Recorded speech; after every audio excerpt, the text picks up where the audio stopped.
Sorry to bother you twice in one day, but this can't wait.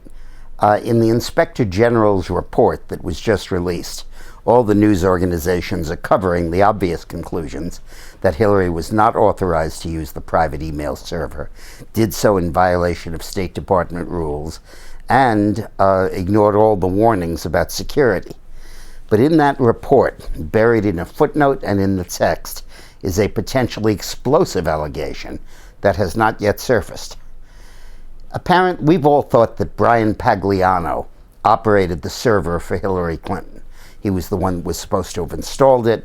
He was hired by the State Department. He had security clearance, and he was in charge of that operation. But in the Inspector General's report, it turns out that regardless of what role he may or may not have played, there was an entirely separate guy named Justin Cooper, who was not a government employee, not of the State Department, not of any agency, had no security clearance, no experience with computers or national secrets, who had total and complete access to that email server, such that when it turned out that he suspected that hackers had invaded the server, acting on his own authority, he shut it down and kept it offline for a while and then restored the service.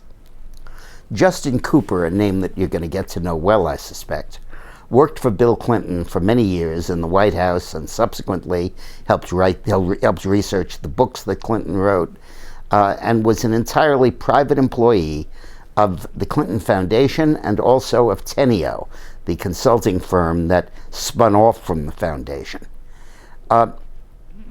Justin Cooper was the person who originally installed the server, arranged for the URL, and was in charge of maintaining, along with Pagliano, the server.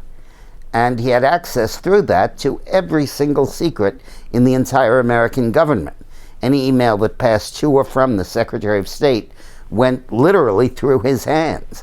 Now remember, Petraeus was sanctioned and convicted criminally for sharing certain top secret documents with his biographer and mistress. Well, here we have every top secret document there is being shared with somebody who had no clearance and no official position. And in fact, nobody really knew that he had that role except for Bill and Hillary Clinton. In early 2011, Justin had a suspicion that the Clinton private server had been hacked on 2 different occasions.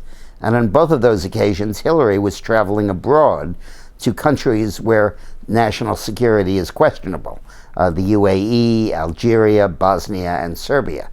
And while she was traveling with that BlackBerry, which the State Department warned her never to do, it was very easy to hack that BlackBerry and go into her server. In fact, the BlackBerry is almost a microphone broadcasting what was in the server. And during 2 of those trips, Justin Cooper felt that there was hacking taking place. And an email to and from Abedin indicates that on his own authority, he shut the server down to guard against the hacking, and then sent a memo around saying, don't send anything sensitive to the Secretary of State because there is this problem. One other angle that's worth looking at in this situation is that while Hillary was going to great lengths, in her own words, to make sure her emails were not accessible to the public or through Freedom of Information suits, she had no problem outsourcing the management of the server to her husband's employee who worked for Teneo. Now, Teneo is an operation, a consulting firm, that with Bill Clinton ran around the world trying to get governments and companies to sign up with it for them to represent their public relations and lobbying interests. Well, did Justin Cooper look at any of those emails? Did those emails find their way into any of the consulting services that were being dispensed by his employers, Bill Clinton and Teneo? This is an entirely new facet of this investigation.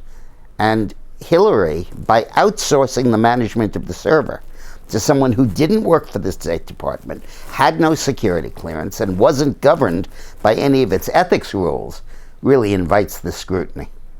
Thanks for watching.